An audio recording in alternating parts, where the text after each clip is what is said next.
Alhamdulillahirabbil alamin wassalatu wassalamu ala sayyidina Muhammadin wa ala alihi wa sahbihi ajma'in. Amma ba'd. Kita lanjutkan pembahasan dari kitab Syarah Thalathatul Usul karya Syekh Shalih bin Fauzan, karya Syekh Muhammad bin Shalih Al-Utsaimin rahimahullahu taala, di mana kita sampai pada pembahasan tentang tauhid. Di sini Syekh Al-Utsaimin rahimahullah masih menjelaskan perkataan penulis matan wa azumu ma amarallahu bihi at-tauhid. Perintah terbesar yang Allah perintahkan itu adalah tauhid. Perintah terbesar dari Allah itu adalah tauhid. Wa huwa ifradullahi bil ibadah. Dan tauhid maknanya adalah mengesahkan Allah dengan ibadah. Nah, sekarang Syekh Al-Utsaimin rahimahullah hendak menjelaskan kategori tauhid. Wa anwa'ut tauhid thalathah. Kategori tauhid itu ada 3. Al-awwal tauhidur rububiyah wa huwa ifradullah subhanahu wa ta'ala bil khalq. Kategori tauhid yang pertama itu adalah tauhid rububiyah. Nah, ini pengkategorian tauhid telah kita jelaskan sebelumnya, itu didapat dari dalil istiqra terhadap Al-Quran dan As-Sunnah. Dalil istiqra maksudnya adalah kita membaca seluruh ayat, membaca seluruh hadis, kemudian menyimpulkan dari seluruh ayat dan hadis tersebut, setiap ayat atau hadis yang berbicara tentang tauhid kita kelompokkan. Maka setelah ditelaah kepada seluruh ayat dan hadis, para ulama menyimpulkan kategori tauhid itu ada 3, yaitu tauhid rububiyah, tauhid uluhiyah, dan tauhid asma wa sifat. Tauhid rububiyah wa huwa ifradullah subhanahu wa ta'ala bil khalq wal mulk wat tadbir. Tauhid rububiyah itu maknanya adalah mengesahkan Allah subhanahu wa ta'ala dalam penciptaan, dalam penguasaan, dan dalam pengaturan atau pemeliharaan. Yani ketika kita meyakini bahwa satu-satunya zat yang menciptakan alam semesta, menciptakan makhluk, itu hanyalah Allah Subhanahu wa taala. Satu-satunya zat yang menguasai alam semesta, satu-satunya zat yang mengatur dan memelihara alam semesta. Ketika kita meyakini bahwa itu adalah Allah Subhanahu wa taala, hanyalah Allah Subhanahu wa taala, maka ini adalah tauhid rububiyah. Jadi telah kita jelaskan sebelumnya, ya, tauhid rububiyah itu telah diyakini oleh orang-orang kafir Quraisy secara umum. Orang kafir Quraisy secara umum telah meyakini tauhid rububiyah. Tetapi mereka kesyirikannya itu bukan terletak pada tauhid rububiyah. Kesyirikan mereka nanti terletak pada kategori kedua, yaitu tauhid uluhiyah.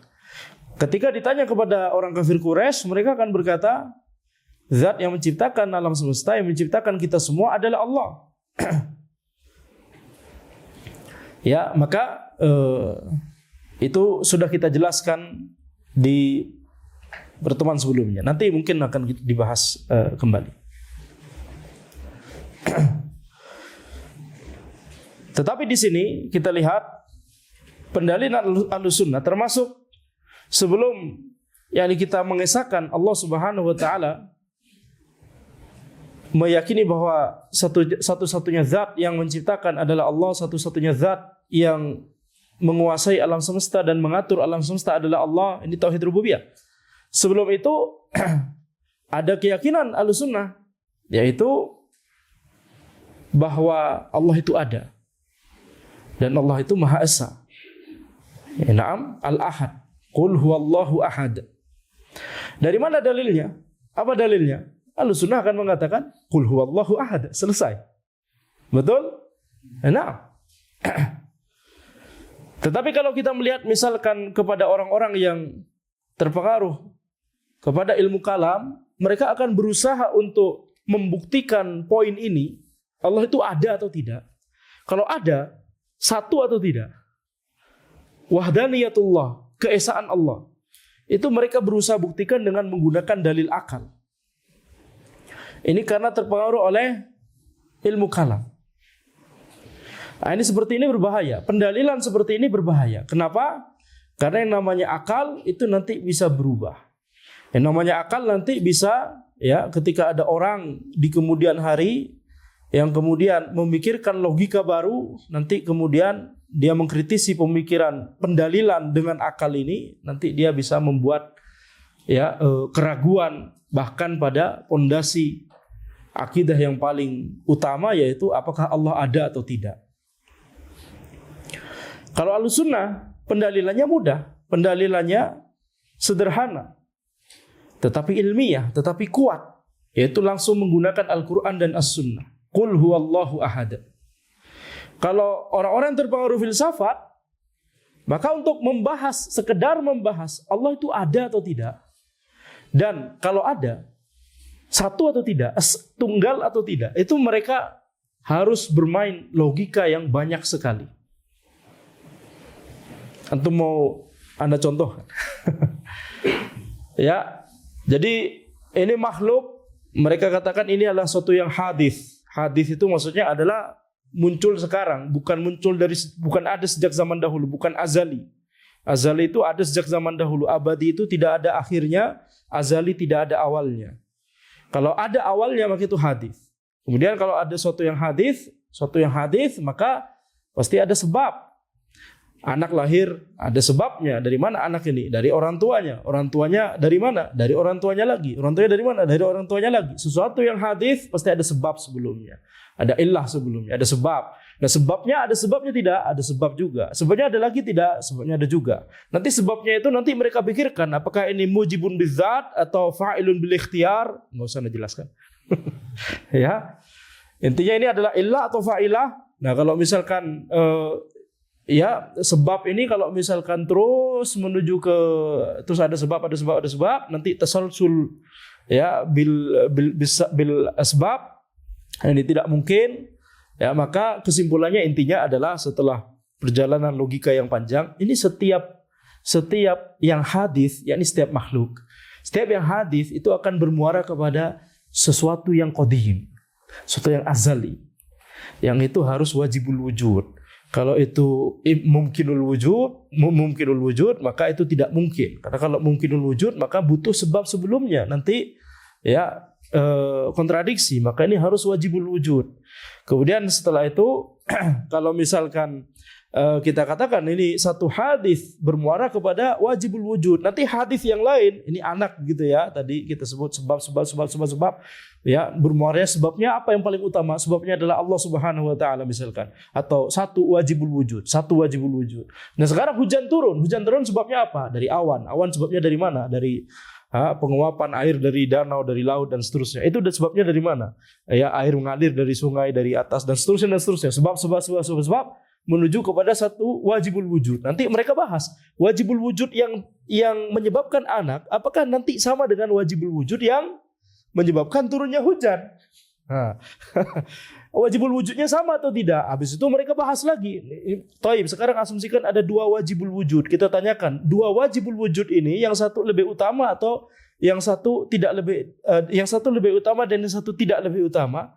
Atau dua-duanya sama? Kalau yang satu lebih utama, maka nanti ini berarti dia memiliki keutamaan yang sama dengan sebelumnya plus ada keutamaan ekstra. Maka ini tarkib. Kalau ada tarkib, maka ini nanti menuju kepada yakni iftikor. Kalau iftikor, maka nanti menuju kepada imkanul wujud, membutuhkan sebab sebelumnya, tidak mungkin, maka ini harus memiliki keutamaan yang sama. Satu. Ya, panjang sekali. Dan itu alur argumentasi tersebut itu bisa diserang dari banyak sisi. Makanya dalalah ini, ya, argumentasi ini banyak iskal, banyak permasalahan, ya, berbahaya. Ketika kita melandaskan akidah itu kepada pendalilan akal seperti ini, itu terpengaruh sekali kepada ilmu kalam, berbahaya. Padahal ini tidak pernah dibahas oleh Nabi Muhammad SAW. Betul tidak? Tidak pernah dibahas oleh para sahabat. Tidak pernah dibahas oleh para tabi'in. Tidak pernah dibahas oleh para tabi'in. Tidak pernah disebutkan oleh para imam mazhab yang mereka berada di generasi tabi'in mayoritas mereka. Tidak ada yang membahas wajibul wujud, nggak ada yang membahas mujibun bidzat, fa'ilun bil ikhtiyar habis itu. Ya. Pendalilan Ahlussunnah adalah satu-satunya yang ilmiah dan selamat. Makanya banyak orang yang terpengaruh filsafat kemudian ujung-ujungnya ateis. Kenapa? Ketika muncul syubhat dari orang yang lebih pintar daripada dia, dia terperangkap, dia nggak bisa jawab. Padahal kalau apa yang dia bahas, padahal yang dia bahas, yang dia pikirkan adalah Allah itu ada atau tidak, Allah satu atau tidak, Maha Esa atau tidak. Ahlussunnah jawabannya mudah, Qul huwallahu ahad. Sudah dihafalkan oleh anak TK bahkan, betul tidak? Bahkan sebelum TK ayat tersebut surat Al-Ikhlas itu sudah diketahui dan dihafalkan.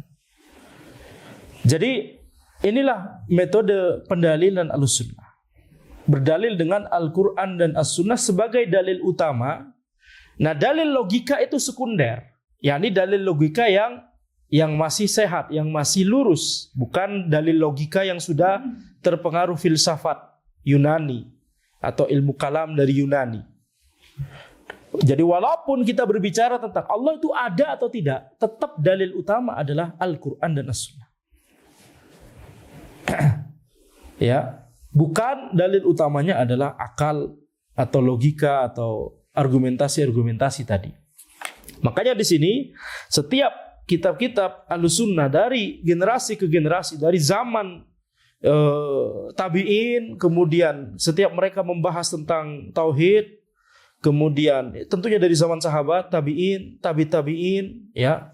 Tapi misalkan kitab yang sudah banyak, misalkan sudah mulai banyak kitab dengan judul dan seterusnya tentang masalah tauhid, itu misalkan di banyak ditulis oleh tabi'in, sekaligus mereka membantah orang-orang yang menyimpang begitu ya. Kalau di zaman sahabat kan belum ada dalam bentuk kitab, tapi banyak riwayat dari para sahabat, riwayat dari para tabi'in. Nah, kalau sudah dalam bentuk kitab, ada judulnya, ada bab-babnya, itu udah mulai banyak dari generasi tabi'in.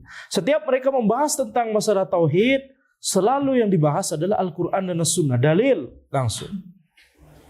Bukan argumentasi yang tadi, tampaknya keren, betul tidak? Tampaknya di zaman dahulu muncul pemahaman, muncul kultur di tengah dunia Islam.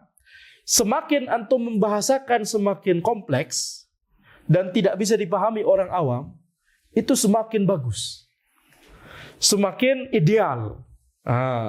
Jadi semakin susah, sehingga nanti bahasanya ada wajibul wujud, ada dalalatut tarkib, ada dalalatut tamanu, dan seterusnya. Tampaknya keren, tetapi berbahaya. Argumentasi logika seperti itu berbahaya. Makanya kita lihat di sini, ya, jalan yang selamat adalah dalam permasalahan apapun, apalagi permasalahan yang sangat fundamental, sangat basic. Allah itu ada atau tidak? Allah itu Maha Esa atau tidak? Tuhan itu ada dua atau cuma satu saja? Ini pertanyaan yang sangat basic sekali. Jawablah dengan Al-Quran dan As-Sunnah. Qala Allah Azza wa Jal berfirman, Allahu khaliqu kulli syai'. Allah adalah pencipta dari segala sesuatu. Maka ini adalah dalil tentang keberadaan Allah Subhanahu wa taala, dalil bahwa Allah adalah pencipta dari segala sesuatu. Selesai. Tidak perlu pakai yang tadi itu. Bagaimana nanti kalau ini tasalsul, nanti menuju kepada satu wajibul wujud, nanti hadis yang lain menuju kepada wajibul wujud yang lain atau tidak? Mesti bertanya-tanya. Dengan banyak kemungkinan kesalahan logika di dalamnya. Tapi kalau kita berdalil dengan ayat, dengan hadis, langsung selesai. Allahu khaliqu kulli syai'. Allah pencipta segala sesuatu. Wa qala ta'ala, hal min khaliqin ghairullah yarzuqukum minas sama'i wal ard. La ilaha illahu. Apakah ada pencipta selain Allah yang memberikan kalian rizki dari langit dan bumi? La ilaha illahu. Tidak ada Tuhan yang berhak diibadahi kecuali Allah. Nah, ini pertanyaan yang tidak perlu dijawab. Ini al-istifham al-inkari. Pertanyaan yang ditanyakan untuk mengingkari, apakah ada pencipta selain Allah yang memberikan kalian rizki dari langit dan bumi? Jawabannya tidak ada. Jawabannya jelas. Jadi tidak perlu dijawab sebenarnya. Wa qala ta'ala, Allah Subhanahu wa taala berfirman, Tabarakalladzi biyadihil mulku wa huwa ala kulli syai'in qadir. Maha suci Allah Subhanahu wa taala yang seluruh kerajaan langit dan bumi ini adalah di tangan Allah. Wa huwa ala kulli syai'in qadir. Dan Allah Maha mampu atas segala sesuatu. Wa huwa ala kulli syai'in qadir. Ini yang disebutkan di ayat. Wa huwa ala kulli syai'in qadir. Allah Maha mampu atas segala sesuatu. Adapun lafaz yang banyak disebutkan oleh para ulama biasanya dalam muqaddimah kitab mereka, wa huwa ala ma yasha'u qadir. Ya, wa huwa ala ma yasha'u qadir. Allah Maha mampu atas apa yang Allah kehendaki. Ini enggak pernah disebutkan di dalil. Kalau mengatakan Allah Maha mampu atas seluruh apa yang Allah kehendaki, ini Maha mampu atas seluruh apa yang Allah kehendaki, dikaitkan dengan apa yang Allah kehendaki. Ini enggak pernah disebutkan di dalil. Yang disebutkan di dalil Al-Quran dan As-Sunnah selalu lafadznya adalah Allah Maha mampu atas segala sesuatu. Selesai. Gunakan yang itu. Disiplin pada lafadz yang digunakan di dalam Al-Quran dan As-Sunnah. Kenapa? Inilah lafadz yang dipilih oleh Allah Subhanahu wa taala, dipilih oleh Nabi Muhammad SAW. Ya, kalau kita misalkan menggunakan lafadz lain, nanti bisa jadi nanti ada konsekuensi yang belum kita kepikiran sekarang dan konsekuensinya itu salah.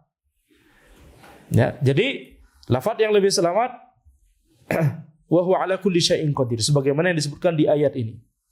Allah Maha mampu atas segala sesuatu. Jadi enggak perlu dibatasi pada kehendak Allah Subhanahu wa taala. Wa qala ta'ala, ala lahul khalqu wal amr, tabarakallahu rabbul alamin. Bukankah hanya milik Allah penciptaan dan perintah? Yakni yang bisa menciptakan hanyalah Allah Subhanahu wa taala. Yang bisa memerintah di alam semesta ini adalah hanyalah Allah Subhanahu wa taala. Ala lahul khalqu wal amr. Menunjukkan besarnya kekuasaan Allah Subhanahu wa taala. Tabarakallahu rabbul alamin. Maha suci dan maha besar Allah Rabbul alamin. Taib, ini adalah tauhid rububiyah.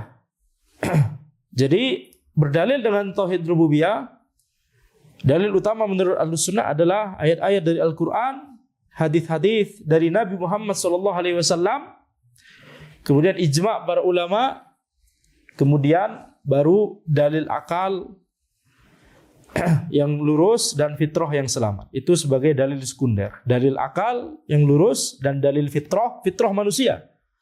Asalkan masih selamat, masih hanif, itulah dalil sekunder. Asani, kategori kedua dari tauhid, tauhidul uluhiyah. Wa huwa ifradullah subhanahu wa ta'ala bil ibadah. Tauhid uluhiyah adalah mengesahkan Allah Subhanahu wa taala dengan ibadah. yakni mengarahkan ibadah hanya kepada Allah. Ini makna dari tauhid uluhiyah. Bi alla yattakhidhal insanu ma'allahi ahadan ya'buduhu wa yataqarrabu ilaihi kama ya'budullaha ta'ala wa yataqarraba ilaihi. Jadi seseorang itu tidak boleh menjadikan sesuatu selain Allah, mengarahkan ibadah kepada sesuatu selain Allah sebagaimana dia mengarahkan ibadah kepada Allah. Jadi dia masih beribadah kepada Allah tapi mengarahkan ibadah kepada selain Allah, ini sudah merupakan syirik akbar dalam tauhid uluhiyah. Apalagi kalau dia mengarahkan ibadahnya hanya kepada sesuatu selain Allah tersebut. Ya, ini jelas-jelas syirik akbar dalam masalah tauhid uluhiyah. Nah, tauhid uluhiyah sebagaimana yang telah kita sebutkan tadi, ya, orang-orang kafir Quraisy itu memiliki kesalahan dalam kategori ini. Mereka tidak mewujudkan, tidak merealisasikan tauhid uluhiyah. Nah, tauhid uluhiyah dalilnya misalkan iyyaka na'budu wa iyyaka nasta'in. Misalkan mudah, banyak disebutkan, selalu kita sebutkan setiap kita membaca surah Al-Fatihah. Itu bagian dari surat Al-Fatihah. Iyyaka na'budu wa iyyaka nasta'in. Itu tauhid uluhiyah. Syahidallahu annahu la ilaha illahu wal malaikatu wa ulul ilmi qa'iman bil qist. Allah bersaksi bahwa tidak ada Tuhan yang berhak diibadahi kecuali Allah. Demikian pula malaikat juga bersaksi, demikian pula ahli ilmu juga bersaksi bahwa tidak ada Tuhan yang berhak diibadahi kecuali Allah. Nah, dalilnya kita berdalil juga dengan Al-Quran dan As-Sunnah. Jadi sama pendalilannya, metode pendalilan sama. Nah sekarang bagaimana kalau misalkan kita meniru orang-orang yang terpengaruh oleh filsafat dan ilmu kalam, mereka dalam masalah tauhid rububiyah, mereka menggunakan dalil akal. Gimana dengan tauhid uluhiyah? Bisa tidak menggunakan dalil akal? Dalam masalah tauhid uluhiyah, mungkin cuma kaidah umumnya saja yang kita bisa pakai akal. Yaitu bahwa ibadah itu adalah sesuatu yang mungkin orang akan bawa argumen ibadah ini sesuatu yang mulia, tidak mungkin diarahkan kepada selain Allah, gak ada yang berhak kepada selain Allah. Tapi dengan dalil akal saja, dengan dalil logika saja, kita nggak akan bisa menjawab pertanyaan mana yang merupakan ibadah dan mana yang bukan merupakan ibadah. Mana yang Allah tetapkan sebagai ibadah dan mana yang Allah tetapkan itu bukan ibadah. Mana ibadah yang itu, mana sesuatu yang itu dicintai Allah dan Allah ridha kita bertakarrub mendekatkan diri kepada Allah dengan sesuatu tersebut, dan mana yang Allah tidak ridha kita bertakarrub kepada Allah dengan sesuatu tersebut. Gimana pakai dalil akal? Gimana kita menggunakan akal kita, sekedar akal untuk kemudian yakni mencoret, mendekatkan diri kepada Allah dengan jimat, mendekatkan diri kepada Allah melalui pohon yang pernah di Nabi Muhammad SAW bernaung berteduh di bawahnya misalkan. Dari mana kita mengetahui bahwa ini kan dicintai oleh Nabi SAW? Masa kita kalau misalkan kita baik-baikin benda ini, ya, mengkeramatkan benda ini kan dicintai oleh Nabi SAW. Masa Allah tidak cinta pada kita? Nanti akalnya demikian, betul tidak? Berbahaya. Gimana kita menggunakan murni hanya dalil akal untuk berdalil dalam masalah tauhid uluhiyah? Tidak bisa. Butuh wahyu, butuh dalil dari Al-Quran dan As-Sunnah. Kita membutuhkan firman Allah Subhanahu wa taala dan hadis dari Nabi Muhammad SAW yang menjelaskan apa saja yang Allah ridhoi dan apa saja yang Allah murkai, mana saja yang Allah ridhoi, jalan mana yang Allah ridhoi, yang sehingga kita bisa mendekatkan diri kepada Allah melalui jalan tersebut. Ini nggak bisa pakai dalil akal saja. Ini nggak bisa pakai dalil logika saja. Dari mana kita bisa menyimpulkan kemudian sholat maghrib 3 rakaat, sholat subuh 2 rakaat, sholat asar 4 rakaat pakai logika? Gimana melogika? Besaran zakat mal kalau sudah melebihi nisab 2,5%, lama nggak 3%? Ini Allah lebih mencintai kalau lebih banyak. Ya udah 50% aja lah. Misalkan. Pakai logika gimana cara? Nggak bisa. Betul tidak? Tidak akan bisa. Tauhid uluhiyah tidak akan bisa. Jadi kalau misalkan seseorang itu menjadikan dalil akal sebagai dalil utama dalam masalah akidah, itu nanti berbahaya di tauhid uluhiyah. Baik. Jadi inti dari tauhid uluhiyah itu tidak hanya prinsip umum, tidak hanya kaidah umum, yaitu kita arahkan ibadah hanya kepada Allah. Nah, ini kaidah umum, ini adalah makna dari kalimat tauhid itu sendiri. Tapi esensi juga dari tauhid uluhiyah adalah kita mengetahui apa saja yang dinilai ibadah oleh syariat. Apa saja yang Allah ridhoi sebagai jalan yang bisa kita gunakan untuk mendekatkan diri kepada Allah Subhanahu wa taala. Kalau sudah kita tahu misalkan sholat, nanti pertanyaan berikutnya adalah bagaimana tata cara sholat yang benar sesuai dengan yang diridhoi oleh Allah Subhanahu wa taala. Maka itu kemudian dibahas di ilmu fikih, tata cara sholat, tata cara zakat, tata cara puasa, tata cara haji. Jadi niatkan ketika kita mempelajari fikih, niatkan itu untuk sekaligus selain mempelajari ilmu fikih itu sendiri bagian dari ilmu syar'i, ya, kita niatkan itu juga untuk supaya kita bisa mentauhidkan Allah Subhanahu wa taala, tauhid uluhiyah dengan sebaik-baiknya. Karena ketika kita melaksanakan amalan ibadah sesuai dengan tata cara yang telah dijelaskan di ilmu fikih, itu berarti kita telah menjalankan ibadah tersebut semoga sesuai dengan cara-cara dan tata cara yang diridhoi oleh Allah Subhanahu wa taala. Betul tidak? Nah, jadi kalau sudah ngaji, maka harus semangat belajar fikih. Itu konsekuensinya. Jangan kemudian ketika majelis fikih atau belajar fikih, karena banyak sekali masalah yang dibahas, ini kok puyeng ya. Apalagi kalau sudah bahas ilmu waris misalkan. Waduh. Ini harus ada papan di sini.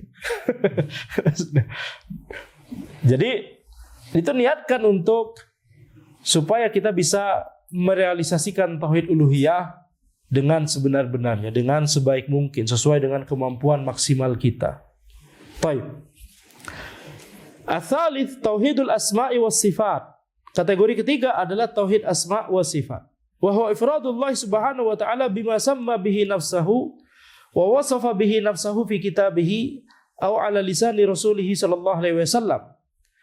Tauhid asma' wa sifat maknanya adalah mengesahkan Allah dengan nama-nama yang Allah namakan dirinya sendiri dengan nama tersebut, dan dengan sifat-sifat yang Allah sifati dirinya sendiri dengan sifat-sifat tersebut, yakni itu disebutkan di Al-Quran atau melalui lisan Rasulnya sallallahu alaihi wasallam. Wa dzalika bi itsbati ma atsbatahu wa nafyi ma nafahu min ghairi tahrif wala ta'til wa min ghairi takyif wala tamtsil. Yaitu dengan cara apa?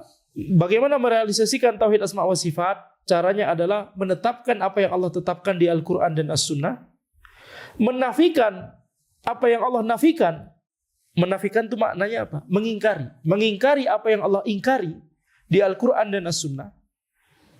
Jadi kalau Allah menetapkan sesuatu di Al-Quran bahwa Allah memiliki nama Al-Ahad, ya, Qul huwallahu ahad. Nah, itu ahad. Al-Hayyul Qayyum, Al-Alim, Al-Hakim, Al-Aziz. Nah, itu nama-nama yang Allah tetapkan di Al-Quran, kita juga menetapkannya, kita juga meyakininya bahwa itu adalah nama Allah. Ketika itu disebutkan di hadis oleh Nabi Muhammad SAW, kita juga meyakininya, menetapkannya. Ketika ada sifat Allah ditetapkan di Al-Quran dan As-Sunnah, kita juga menetapkannya. Ar-Rahmanu 'alal arsy istawa. Ar-Rahman beristiwa di atas ars. Beristiwa maknanya tinggi di atas ars. Ya, maka ketika ada nama dan sifat Allah yang ditetapkan di Al-Quran dan As-Sunnah, kita juga menetapkannya. Ketika ada nama dan sifat yang diingkari di Al-Quran dan As-Sunnah, la ta'khudhuhu sinatun wa la naum, Allah tidak ngantuk dan juga tidak tidur. Allah ingkari bahwa Allah memiliki sifat ngantuk dan sifat tidur. Kita juga harus mengingkari. Ya ibadi inni haramtu dzulma ala nafsi. Di hadis qudsi Nabi Muhammad SAW bersabda bahwa Allah Subhanahu wa taala berfirman, wahai para hambaku, aku telah mengharamkan kezaliman atas kalian. Nah, berarti Allah mengingkari bahwa Allah memiliki sifat zalim. Kita juga harus mengingkari. Min ghairi tahrif, tanpa menyimpangkan makna dari nama dan sifat Allah, wala ta'til, tanpa menolak nama dan sifat Allah tersebut, wa min ghairi takyif, tanpa menanyakan bagaimana nama dan sifat Allah tersebut. Allah memiliki sifat tangan Allah, yakni sifat tangan yang sempurna, yang sesuai dengan keagungan dan kemuliaan Allah. Tidak boleh kita mikirkan bagaimana, gak boleh kita nanya bagaimana, gak boleh kita bayangkan, gak boleh kita bayangkan sama dengan tangan kita. Tidak boleh. Yang kita yakini adalah Allah memiliki sifat tangan, tapi kita tidak tahu bagaimana sifat tangan Allah. Sami'na wa ata'na, cukup kita imani bahwa Allah memiliki sifat tangan, bahwa Allah memiliki sifat wajah yang manusia baru bisa melihat nanti di surga, di akhirat. Ya, dan itu adalah kenikmatan terbesar di surga, melihat wajah Allah. Tapi kita tidak boleh bayangkan, tidak boleh menyerupakan wajah Allah dengan wajah makhluk. Cukup kita imani, sami'na wa ata'na. Itu akidahnya Ahlussunnah. Kemudian, jadi tadi pertama menetapkan apa yang Allah tetapkan, yang kedua mengingkari apa yang Allah ingkari, menetapkan apa yang Allah dan Rasulnya tetapkan, mengingkari apa yang Allah dan Rasulnya ingkari. Kemudian yang ketiga, nggak disebutkan oleh Syekh Al-Utsaimin, tapi disebutkan di kitab beliau yang lain, yaitu tidak membahas apa yang tidak dibahas oleh Al-Quran dan As-Sunnah. Tidak membahas apa yang tidak dibahas oleh Al-Quran dan As-Sunnah. Nah, ini berlaku untuk yang tadi. Mana di dalam Al-Quran dan As-Sunnah istilah wajibul wujud? Mana istilah yakni kita mencari dalalatut tarkib, dalalatut tamanu. Walaupun ada bahasa Arabnya, lawang yang membahas itu orang Arab di zaman dahulu. Walaupun ada bahasa Arabnya, bukan berarti kemudian Masya Allah ini benar ini bahasa Arab. Jangan sampai orang lagi bicara kepada kita, kemudian kita amin, amin. Hanya karena kita mendengar bahasa Arab. Ya. Baik. Dalalatut tarkib, dalalatut tamanu, kemudian mana dibahas itu di Al-Quran dan As-Sunnah? Yang seperti yang versi yang dibahas oleh ilmu kalam tersebut tidak ada. Taib. Nah jadi nanti ada catatan tentang dalalatut tamanu, tapi Anda nggak perlu kesana. Anda juga nggak menjelaskan dalalatut tamanu dari tadi ya. Taib. Tapi intinya prinsipnya jelas, tidak membahas apa yang tidak dibahas di Al-Quran dan As-Sunnah. Tidak bikin istilah-istilah sendiri. Kayak tadi istilah hudus, ini suatu yang hadis. Ini istilah yang gak ada dibahas di Al-Quran dan As-Sunnah. Tapi orang-orang yang terpengaruh ilmu kalam itu seolah-olah ingin membawa istilah ini, dibawa kemana-mana begitu ya, selalu ingin dibahas. Ini penyebab dari banyaknya penyimpangan-penyimpangan. Taib, seperti istilah jism, istilah jihad, dan seterusnya.